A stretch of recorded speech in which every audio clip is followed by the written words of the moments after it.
Oh God, not yet. So I am going to record this, so you can share this with other people as the time comes. But just to, sorry, just to get moving. So we are New World Immigration. We have been running since 2012. We work in skilled migration. We also help people come into South Africa, but we're going to focus here on Canada and Australia for pharmacists. Now, with pharmacists, one thing to keep in mind, obviously you are professionally registered. So there is that, there are requirements based on the country, but we will get to that. I know that is important to you all.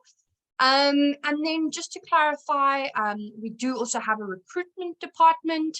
And then when the time comes that you actually need to leave, we do have a relocations department, which I will touch on briefly. But with New World Immigration, I mean, what sets us aside from other companies is we do have a 99.4% success rate. A lot of our success is based on, 150 years of experience combined. We do have a previous, we've got our registered agents, but we also have people who've worked in different embassies. And then we offer a free assessment. We don't find it ethical to charge you for something unless we can see that we can assist you. And then we are correctly registered with Canadian and Australian immigration pillars. Okay, so I'm going to go through, this is my itinerary. So we're going to go through skilled migration. What is it and why is it the hot topic at the moment? And then I'm sure as many South Africans, we want to know our job prospects. When it comes to jobs, we obviously can't ever guarantee a job, but we do work on the basis that you're in high demand. So you control more where it comes to how much you're going to be paid. So we got to kind of shift our mindset from, will we get a job, or how much do we want to be paid? The job is there. Then we're going to go through how to see if you qualify. Very important. It's also a really nice tip. You can share it with other people. And then I'm going to share with you cost breakdown, immigration costs, New World immigration costs together, just to help you understand what you're getting into. And then I will just share, how to get hold of your agent if if a consultant hasn't contacted you yet. After this webinar and tomorrow morning, you will be contacted. And then if you have been contacted, already assessed and quoted, then this webinar will be really useful because then you've got that information that's relevant to you in front of you. Okay, so yeah, we currently have 21 participants, so I'm sure it will grow. I am managing the tech on my own, so please be patient with me. But yeah, welcome and I hope you enjoy. So let's get into skilled migration. So this is from Canada. Canada, they have the Federal Skilled Workers Program, which are people that are in high demand. So they use a points-based system for the express entry. Now, points are based on your education, your work experience, your age, and your language abilities. Now, in Canada, they speak both English and French. So it is beneficial if you can pass a French test, but it's not a requirement if you can pass a proficient or superior English test. Okay. Now, the Federal Skilled Workers Program, it's a way for Canada to grow their economy. They are always looking for skilled workers, obviously in the development of the country. And then an important aspect is every year or every month, Well, first of all, every year the program changes. So you've got either a higher demand or you've got more restrictions on who can come through. I know with Canada, next year they're going to be looking into doing draw rounds based on specific professions. Beyond the express entry, there's also provincial nomination programs. But with the express entry, they have a draw. So they pull a certain number every 2 weeks. So we're lucky we're going to be having one tonight. But there was a break during the COVID time, which has actually forced Canada to go full force, increase the rounds that they're pulling applicants and speed up this process. Okay. So I'm going to compare a little bit of Canada and Australia, but I will obviously guide you through that. So with Canada, one of the most asked questions is, do I need a permanent job offer to, get a visa to get into the country? And the basic answer is no. Okay. The express entry, you're getting points based on your age, your English abilities, your qualifications, and your work experience. Okay. Your profession, so job offers, must be under the level O, A, or B. So I'll explain this to you a little bit later, but that's the National Occupation Code. So when we go through your points, we also ask you to check if your code is an O, A, or B level, because that is obviously showing how in demand you are. Okay. If you do have a job offer, that does add extra points onto your CRS score, which we will get to.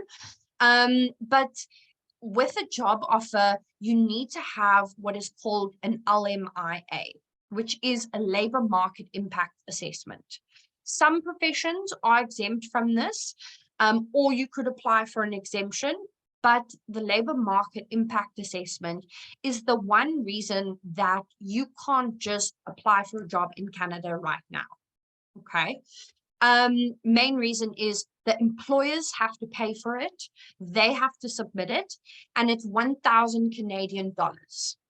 Now, if you are applying for a job from South Africa to Canada and your employers never met you, there's the time difference, there's, references differences, then obviously you're going to either deter the potential employer, or if you're one of a kind and the employer is willing to put the effort in, then they'll go through this process.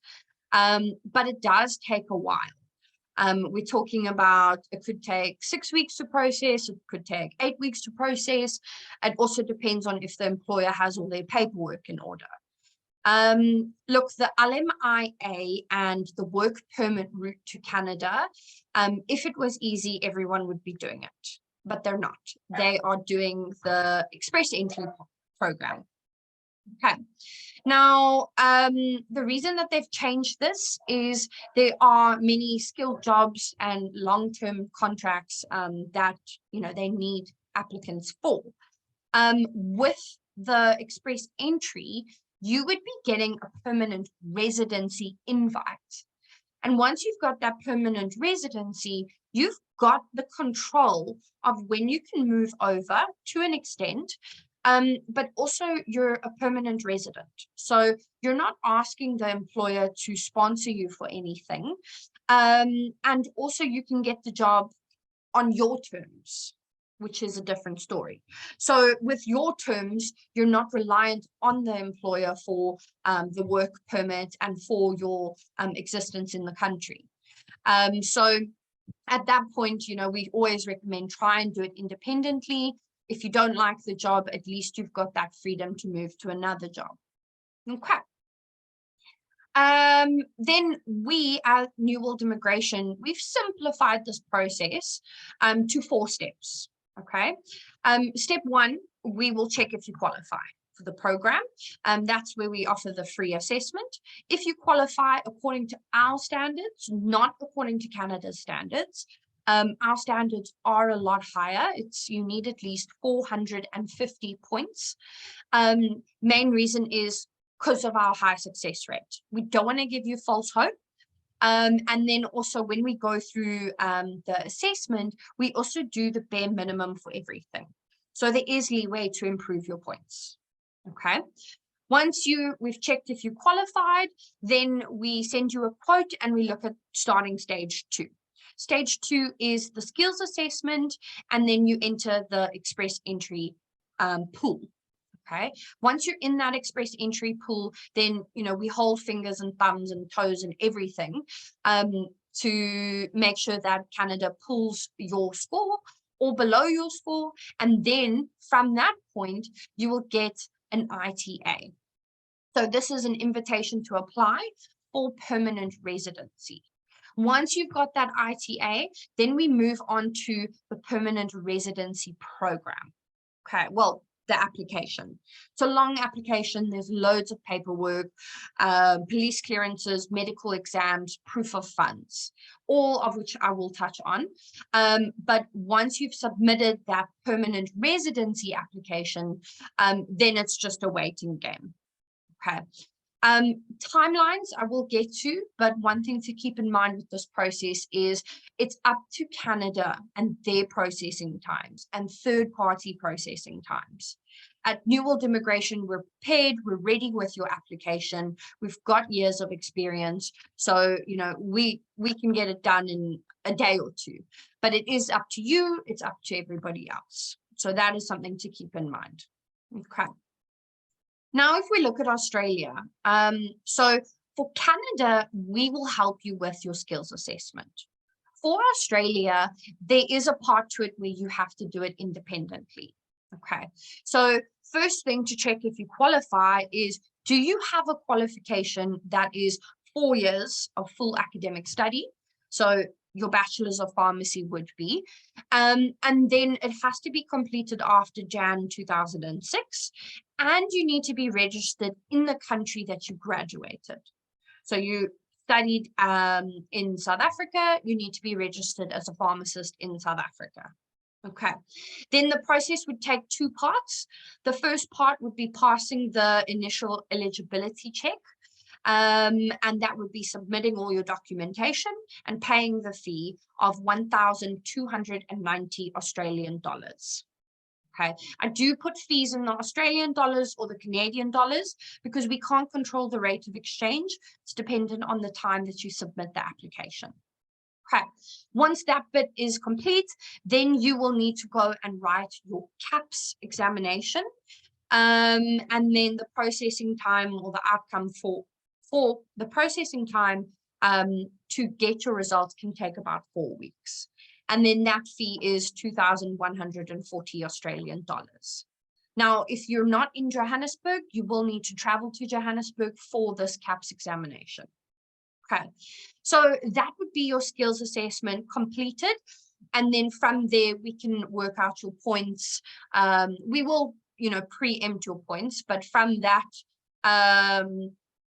from the CAPS examination, we can look at lodging an expression of interest for you. Okay, I am giving you a lot of terms here that, need some explanation, but just to save time here, please make a note and you can discuss this further with your consultant. Okay, and then after the skills assessment, you'll need to apply for the Pharmacy Board of Australia. It's not for skilled migration, but it does assist you with work purposes. Okay, so that's clearly outlined there.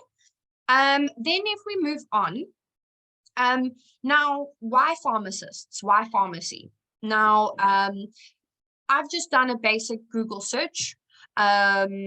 Is, a pharmacist in demand in Canada? And as you can see, it says here, pharmacists are listed by the Canadian government as one of the 29 high demand occupations in Canada. Okay, so yes, you're in demand. You're not going to have a problem with finding a job. It's just getting the paperwork in order to get the job. Okay, now if you look, it says here Job Bank.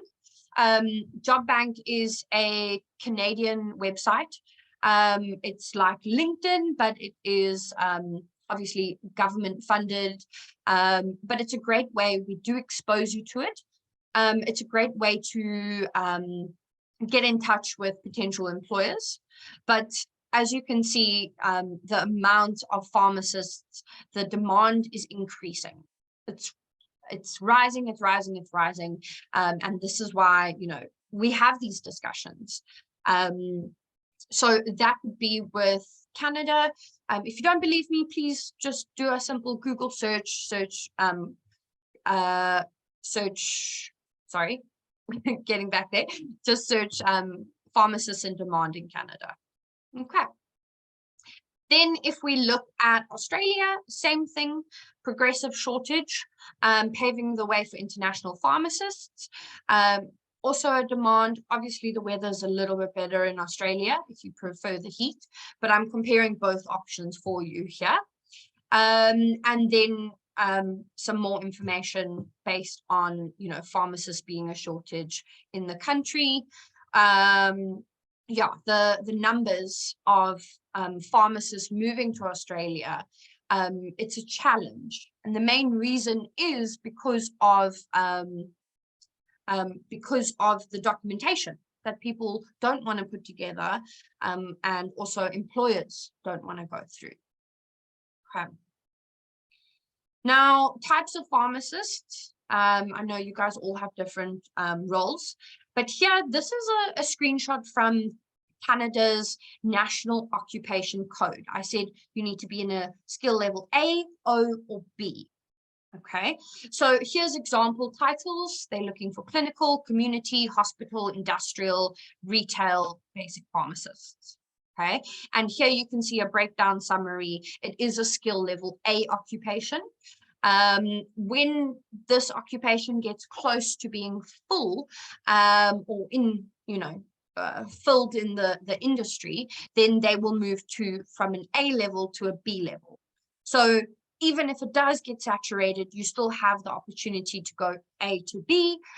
O is on another level.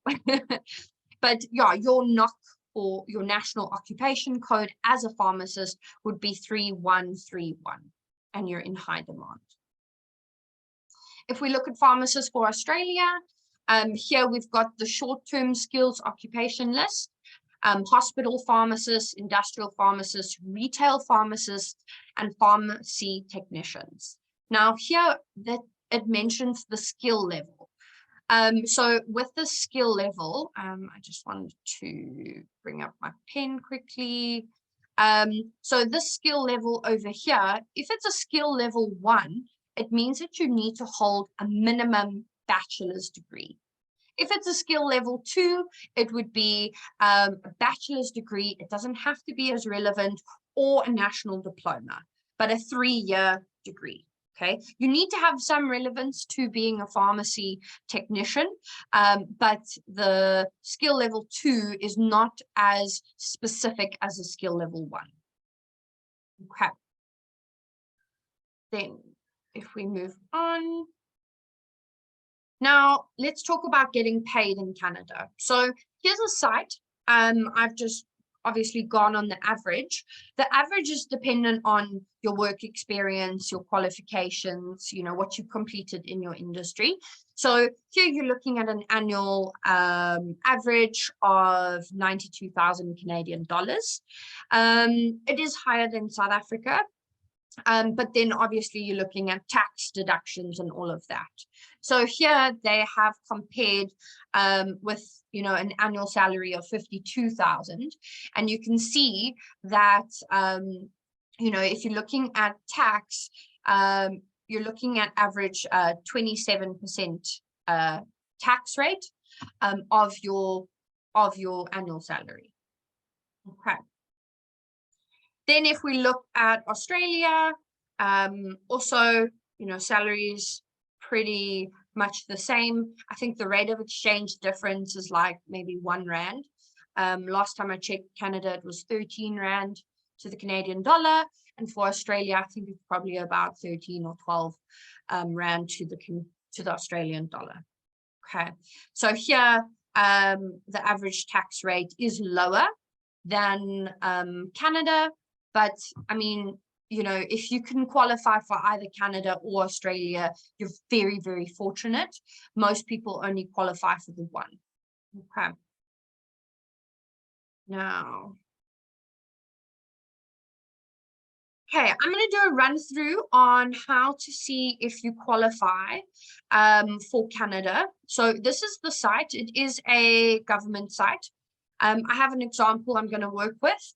And then for Australia, if you want to check if you qualify, it's a little bit more specific. I would recommend checking with your agent and going through that one. Okay. Now with Canada, I just want to make sure everyone can see. Okay, so this would be the comprehensive ranking system. So this is where the points come into play, where we're working on your points specifically. And this would be relevant to the express entry. Now, if I scroll down, the first question they ask is your marital status. So saying this, yes, you can bring your family with you, okay? You cannot put your aunts, uncles, parents on this application, but once you are a resident, it does make it easier to get immediate family over. So in this case, I'm going to say single, never married, single. My person, I'm going to say their name's Gregory. Gregory is currently 30 years of age. He turns 31 in August next year. So I'm going to stick to the 30 years. If you turn, if your birthday is within 6 months, then I would say go upper in age, just to give you worst case scenario. Okay. Gregory is also a pharmacist. So if we look at the options for qualification, we've got 1-year program, 2-year program, bachelor's degree, 2 or more certificates. So this would be if you have a bachelor's degree that is 3 years and say an honors degree. But for pharmacists, most of you do a 4-year bachelor's degree, which is recognized as a professional degree. So I can click here, professional degree, which will also look at, being a master's degree, kind of the same bracket. Okay. Have you earned a Canadian degree? No, Gregory has not. Now, Gregory only speaks English. So I'm going to go with, I have to say yes here. If I say no, they won't let me continue. So for the purpose of worst case scenario, I'm going to go with the IELTS English test, and I'm going to go with proficient. So that is the minimum required. And with proficient, you'll get those specific amount of points. But if you get superior, your points will increase. And it can increase up to 12 points. Okay, so for IELTS proficient, you need to score a 7 in speaking, an 8 in listening, a 7 to 7.5 in reading, and a 7 in writing. And we have found people struggled with the writing section. And just, to assist our clients with this process, you do have to pay for the English test. So we want you to do well. We do have an English tutor that you can request. And then for the main applicant, they offer free tutoring that we cover the fees for. Okay.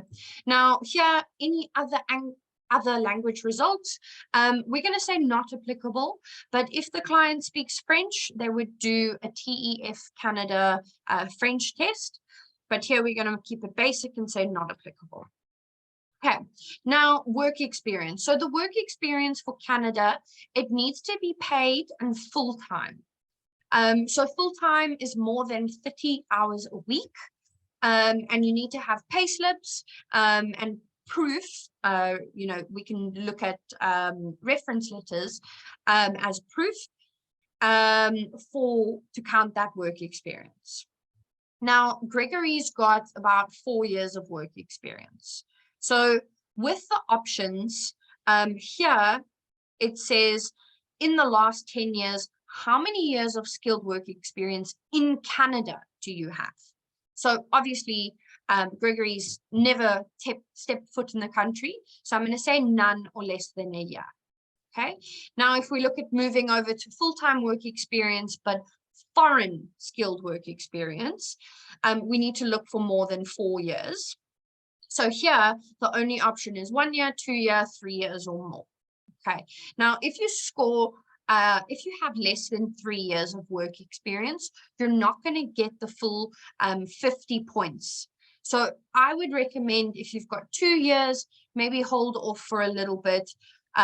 If you don't want to, if you want to get started, then you will need to wait, and it will affect your points, but your points will increase when you get to 3 years. Okay. Now, question number 7. So do you have a certificate or qualification from a Canadian province? No, Gregory doesn't. Here, we've got the labor market impact assessment.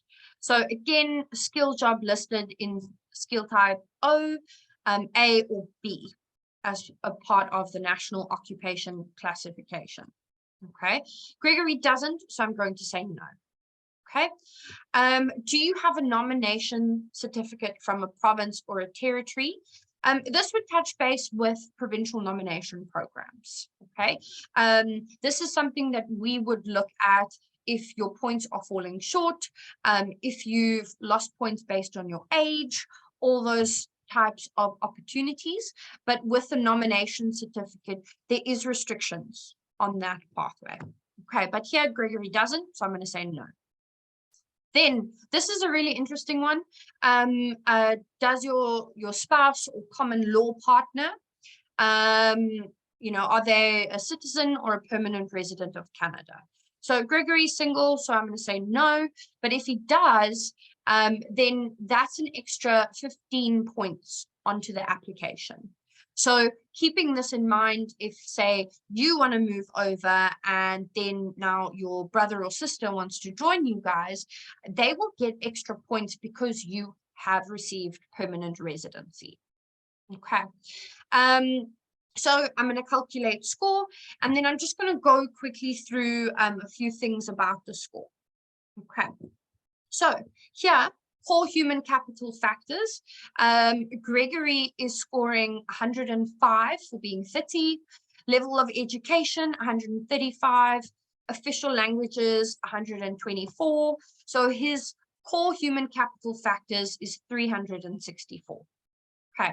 As soon as Gregory starts aging, so when he gets to 31, he's going to lose 5 points. 32, he's going to lose another 5 points. 33, and so on. So an important factor of immigration is the younger you are, the better it is. Not just from an immigration perspective, but also from you personally moving. As you get older, you lose, you get stuck into your routine, and it's a little bit harder to move kids, family, all of that. Okay. You are going to be starting over, so it can be quite daunting. Now, spouse factors here, there's 0. Okay. Now, if Gregory had a partner that had qualifications, could speak English, or had work experience, obviously those points would increase. Now we've got skill transferability factors. You always want to achieve the maximum 50 points. So here he's getting 50 points for being proficient in English and having the relevant qualification to his age. And then same, foreign work experience. If you've got 3 years or more, then you're going to get the full 50 points. Okay. Now, just want to focus on this for a second. We've worked out a formula. Up to 32, you will qualify if you've got a master's degree or a bachelor's and a honors degree. So 2 or more certificates, and obviously a master's is higher. Up until 34, you need to have a master's degree. Okay. After 34, your points are going to decrease because of your age. So we ideally need you to hold a master's degree, a PhD, and be able to speak French to make it a bit easier to get through. Okay. So that would be skill transferability factors, and that's adding an extra 100 points onto the application. Now, here, additional points to 600. If Gregory had a nomination, he would get 600 points there. If he had a job offer, he would have 50 points. Okay. If he could speak French language skill, if he could speak French, that would also be an extra 50 points. Okay, so Gregory is scoring 464 points. So this is a great applicant for us to work with. He will get, if he gets superior English, his points will go up by 12. And then we've also got space for him, time, because he's not going to lose points until like next year, August, when it's his next birthday. Another thing to keep in mind, if your points are below 450, we are a bit reluctant to assist you unless you are aware of the risks. And the risks fall down to mainly, first of all, it being out of our control. We would need to look at options like a provincial nomination or a job offer, but also waiting time. We want you to get through this process as quick as possible. But at the same time, we don't want to give you any false hope. So if your points are below 450, it can be quite difficult to get through the process. Doesn't mean it's impossible, but it can be difficult. Cool. So those are the points for Canada. I'm just going to move back here. And then, like I said, with Australia, you will need to check in with your team and see, with your consultant and see, go through that in more detail. Now, focusing on Canada, let's look at the costs. Now, for us as a company, we charge service fees. Our service fees are, we've got a case manager that will be assigned to your case. You have an online portal, which is really great. Everything's in one spot. And then obviously our intellectual property. We're going to be sharing everything with you, so you don't have to go and do the research and kind of waste valuable family time. You pay us, we help you with all of that. So stage 1, we charge, our quote is 25,000 Rand. Okay. As soon as you pay that fee, we will get started with your skills assessment, getting your qualifications recognized, and then assisting you with your English test. And then Job Bank is the Canadian recruitment platform that I mentioned previously, that we do assist you and help. You can go on there, discuss potential job opportunities with potential employers, or even just build those relationships with potential employers. Okay. Then on top of that, we're going to go into the express entry. Now, the express entry, your application will expire after 12 months. If nothing has happened, we'll explore some new options, but also we will reinstate it for free after the 12 months. And we'll work with you on that. Now, with this stage, it is the processing time. You're looking at about 6 to 9 months, but that is up to you, and that is also up to your score. Okay, you cannot fail stage 1. Okay, the only way you would fail is, say, you didn't get the required marks for your English test. Well, shame, do it again. Okay, you can keep doing the English test. Qualification assessment, if you submit an application and the qualification is fraudulent, then it will be denied. Okay, so if you don't have any fraudulent documents, then your stage 1 shouldn't be an issue. Then once we've gone through the express entry, once they've pulled your score, and they've sent you an ITA, invitation to apply, then we'll need to progress to stage 2, where we will be submitting your, compiling and submitting your residency application. So when this time comes, we will invoice you for another 25,000 Rand. Okay, now that second 25,000 Rand, it will need to be paid within as soon as possible, ideally, but your ITA will only be valid for 60 days. And in those 60 days, we need to compile basically your whole life and submit your residency application. Okay, so those are our fees as a company. Then we've got government fees we need to consider. So skills assessment, it's 1,000 Canadian dollars to get your qualifications recognized. That is Canadian fees. We have no control over that, but it is broken down into stages. It's not once off 1,000 Canadian dollars.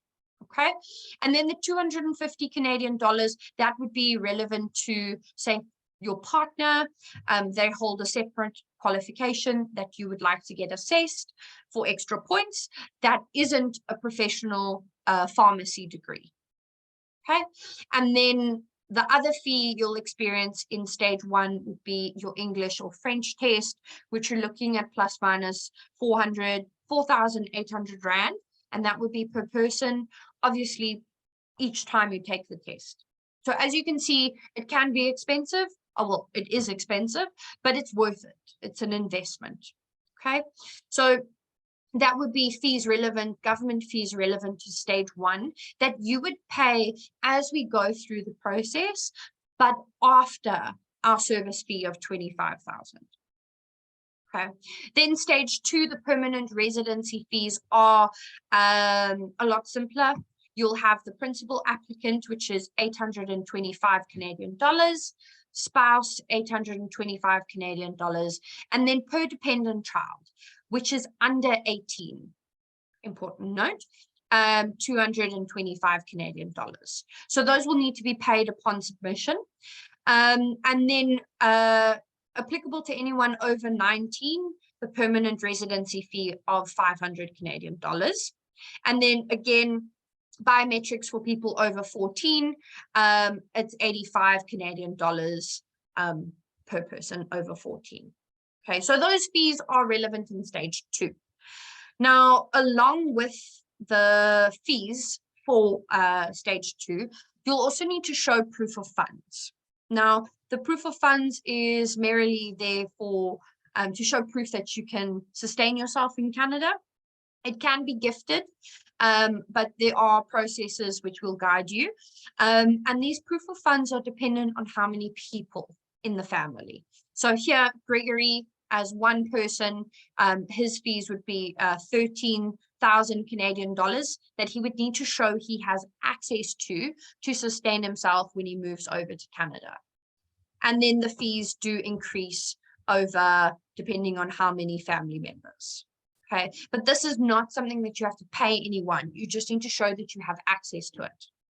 Okay, now miscellaneous cost. I mean, as a company, we always want to prepare you as well as we can in this process.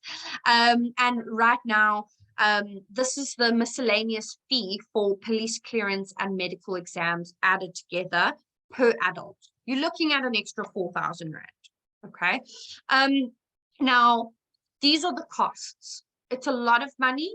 It's an investment because you're going to be getting a residency status that's allowing you to have access to free education, free healthcare, social grants, even a state pension from the minute you get approved. Now, this is all happening before you've even moved to Canada. You're still sitting in South Africa, and you know you're just processing all this this paperwork. The risks of this process and the fees, you're looking at, I mentioned earlier, if you have provide us with any fraudulent documentation, but also if you have a criminal record. Okay, criminal record, straight ejection, and then if you have any chronic health conditions. Now, chronic health conditions, we're not talking about asthma. We're talking about things that are going to cost you more than, say, 200,000 Rand a year, and that can affect the population of Canada. Okay, so when you know, a medical issue arises, please inform your consultant. We can research if it's an issue or not, but basic things that you can, you know, sustain, look after yourself, you know, that's not an issue. Now, if we look at the cost breakdown for Australia, Australia has 3 stages, not 2 stages, and it is a bit more expensive. So Australia, stage 1, you're looking at a 6 to 12-month processing time, and our fees are the same as Canada, stage 1, it's 25,000 Rand. Okay. And then here is the fee of the assessing authority fees. I've just added up everything that we spoke about before.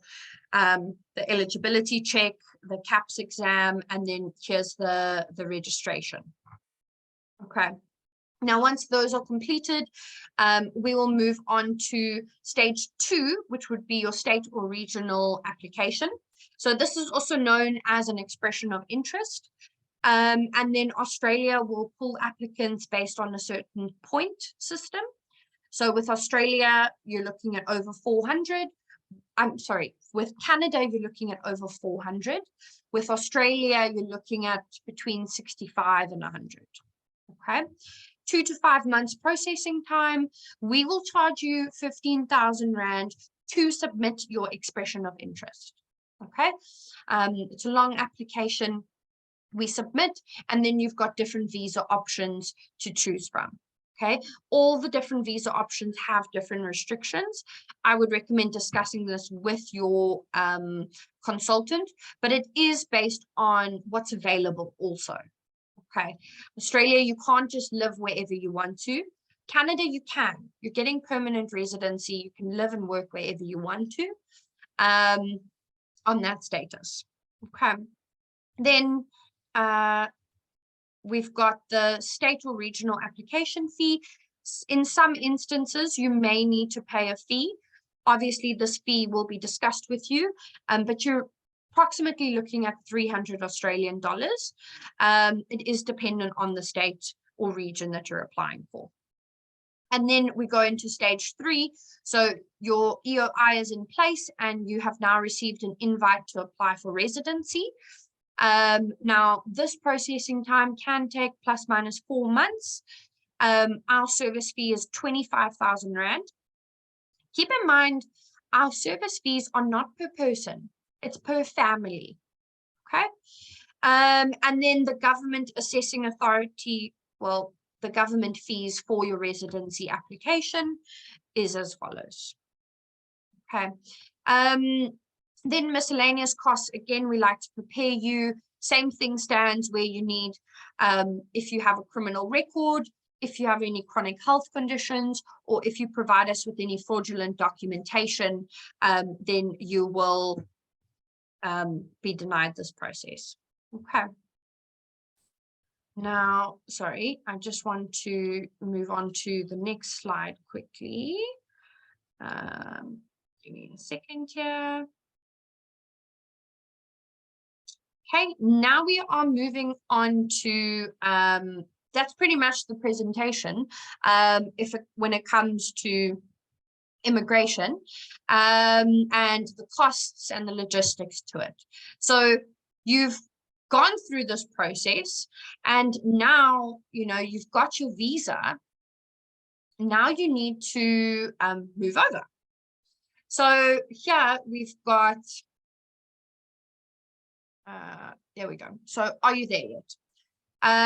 Now we're looking at relocations, recruitment, all of that. I would recommend, throughout the process, always apply for jobs. It's not going to affect your application negatively. If you get a job, if you find an employer that's willing to sponsor you, great news. Okay.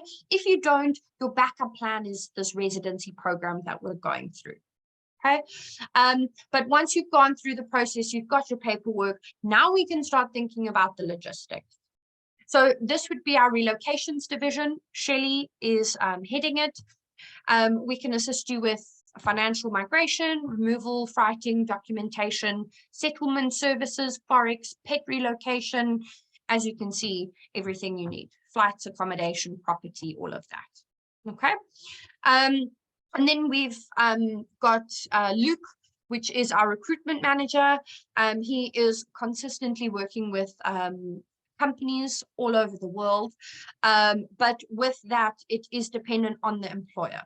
We can throw the opportunity at you, but if you don't gel well with the employer, or your CV is not meeting their requirements, that's not our that's not up to us, but we can give you the opportunity and you can explore it.